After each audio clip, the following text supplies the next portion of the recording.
didn't want this to be the outcome, but at the same time, I didn't necessarily feel like I was ready, and I felt like there were steps that I needed to take, and I need to take to move forward and get better. And down the road, as the weeks continue to go on, I think I'll get better. So I think I need to earn everything that will be for me to get in. I need to earn it. I need to earn my place in this offense, if there is a place for me in that, with whatever packages or whatever could come down the road. But I mean, I need to earn everything.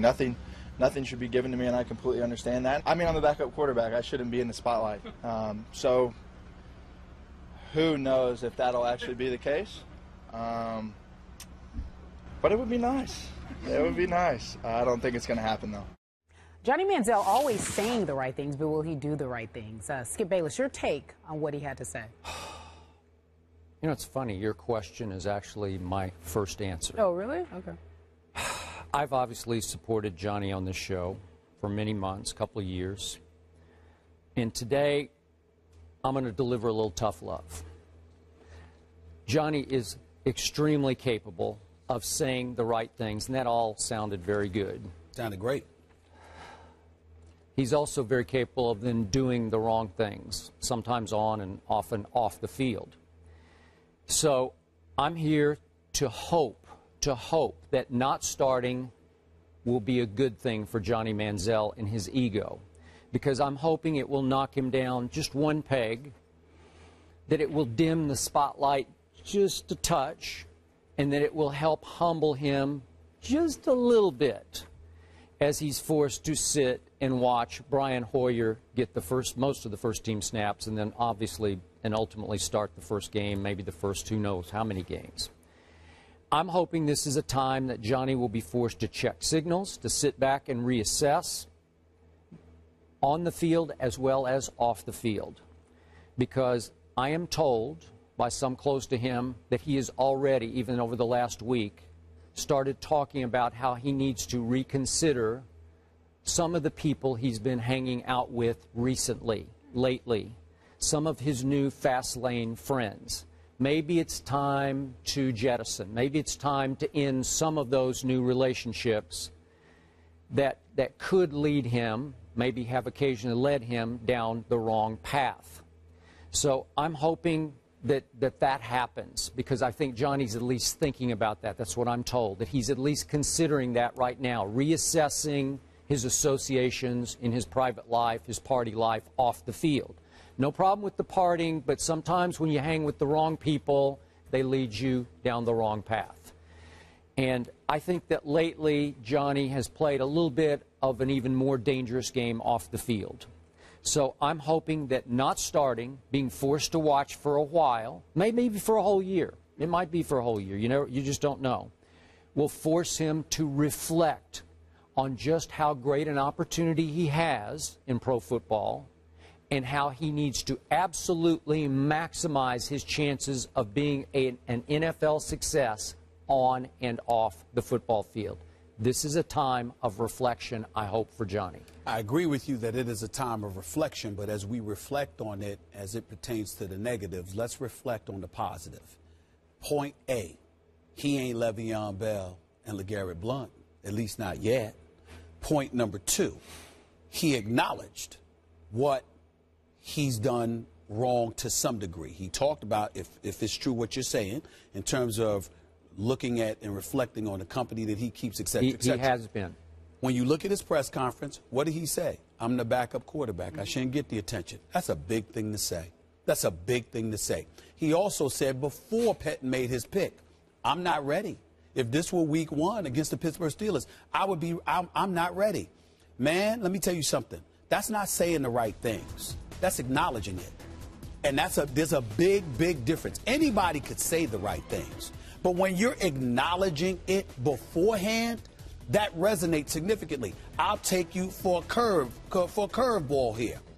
Michael Sam coming out and acknowledging that he was a gay athlete. The reason why it resonated so profoundly was primarily because he said it before he got drafted. And that's where the bravery and the heroism and everything else comes in, because you put yourself on the line beforehand, and you put a lot of stuff in jeopardy beforehand. And, you know, it's easy to do it afterwards. But when you do it beforehand with the challenges that are forthcoming, you deserve a lot of credit for that. You see what I'm saying? Sure. And so Johnny, or back to the right, Johnny doing it with this, I think goes a very, very long way. And to speak to your point, and I've said this on this show on several occasions in the past, Skip, and I'll tell you again, I'll never say the NBA player's name because that's his personal business. And if he ever wants to tell a story when he retires, he can do that. But I remember a superstar NBA player that was big time, and his boys got arrested. And he went to the police station. He bailed them out. He got them out. And then he handed his dude a suitcase. And the dude opened up the suitcase, and what was in it? It was $250,000. And the dude said, "What is this for?" And he extended his hand. "Goodbye. All the best to you." It's a beautiful story. Because you cannot, I told you what I'm trying to do. I told you where I'm going. If you're going to be here with me, then you got to act accordingly. And that dude did it. Why is that relevant, Skip? Because one of the things that we talk about when we talk about LeBron James, King James, we talk about Randy, we talk about Rich, we talk about Maverick. We never hear about them getting in trouble. We don't hear about somebody doing the wrong thing. You got one dude on his own trying to be an agent. You got another dude on his own trying to be a marketing whiz. You got another dude on his own trying to be an executive on the NBA level someday. Yep. You've got guys that are striving to do the right things. So it's really about Johnny Manziel following that lead, being a part of that camp now to some degree, being in a position to say, this is where I'm trying to go. If you're with me, you can't be an impediment. You can't be a roadblockage. Yep. You either going to roll with me while I'm doing this, or you need to move out the way. That's what he needs to do, and I think based on what you're saying, I agree. He's on the verge of doing that. I'm still not sure how close Johnny is to LeBron, but I'm hoping that relationship gets closer and closer. Sure. That LeBron will more and more take Johnny under his wing, not just in business, but in life. Because LeBron is a great role model.